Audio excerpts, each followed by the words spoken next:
Greetings, YouTube. Welcome back to the channel. I have been asked by a few friends of mine, behind the scenes, of course, Prof, why have you not covered the new topic that's so hotly debated? I mean, you're hunting for Sandman, and you actually pulled him.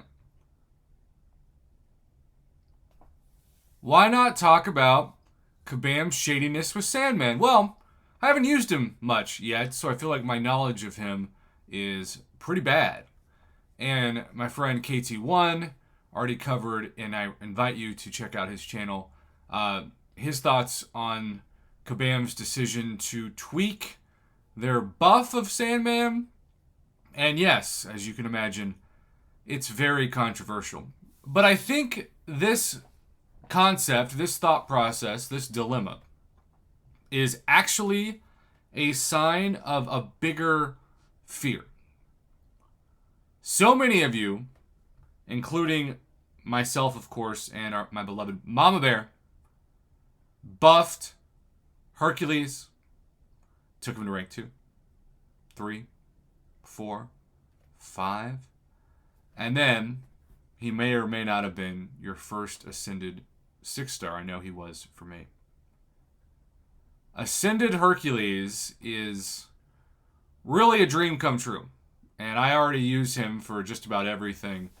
And, of course, he's even better now that he is ascended. But the problem is, he costs Kabam really countless amounts of money. I mean, look at me. I became a legend thanks to this guy. A legend in the game. And I did it live on YouTube, so the haters could judge me. And I'll never forget when there were a couple people in that live stream who said, "Oh, he's not dying enough. This is not worth my time."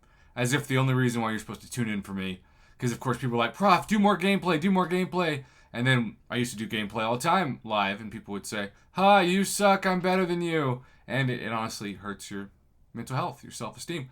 But then when you do well, of course people will say, "You just have a good roster," which, I mean, I'm sure that's partially true, but I gotta give myself some credit, even if I don't work for Visa or MasterCard.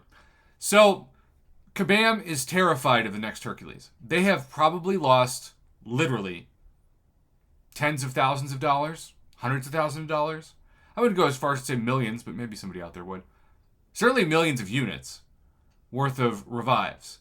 I think they're now terrified to give immortality to new champions, because even his SIG ability is so good and so game-changing. But the funny thing is, I have a lot of pride in not getting hit in this game, so I forget most of the time that his SIG ability is so good because I don't want to get down to 1%. I want to be at 100% health, even if that's not the best way to play him, just for my own self-esteem or confidence or whatever you want to say. So, the Sandman problem is disappointing, and I don't want to devalue that issue. But I do want to point out that Hercules has caused such a concern at Kabam that they're running out of ways to nerf him. Really, the Act 8, and at the time of recording this, though hopefully this will change this week, and I actually have caught up on grading, and I've done a bunch of fights already, and just used revives and overflow, but of course being a scared person that I am, I'm saving the hardest chapter for last. But even in like the first 8.3 chapter, first off, worth noting, I love how few paths there are in 8.3. I just love it. But the only way Kabam is going to control Hercules not being effective in the future is if they do things like class-only gates. Because even with, I find at least, the incentives to take different classes and different tags into paths that are designed for non-cosmic champions, so many times, even in the Thronebreaker event quest, I still just bring in Hercules, because he's still going to do better than the 10 Furies on whatever champion I'm using. This is not the case when there is Biohazard. And so Biohazard does prevent me from using Hercules. And, of course, if you said you can only use, say, mutant champions, that would also make it impossible. So, outside of that, I think if Kabam attempts to silence everybody with essentially the next Hercules, they're just hurting their bottom line. Because while a lot of new champions are kind of interesting, how many of you are using them as your main questing team? Who's going to supplant Hercules? He's been out for a little while now, and I don't see it. When I interviewed Kabam Broccoli a couple years back, he said the problem with nerfing a champion with new nodes is that you're not just nerfing that champion, you're nerfing other champions whose utility, ideally, is the reason why you play with them. So, it's a complicated fiasco.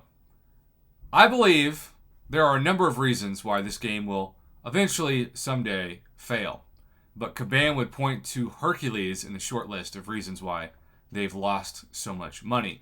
But, of course, that is them getting off the hook of their own issues from input issues that are still not working out. I need to do a video on that this weekend. Input issues as bad as they've ever been, with no one wanting to address them, to them hyping up a game but not really fixing it in a way that makes the average player want to spend.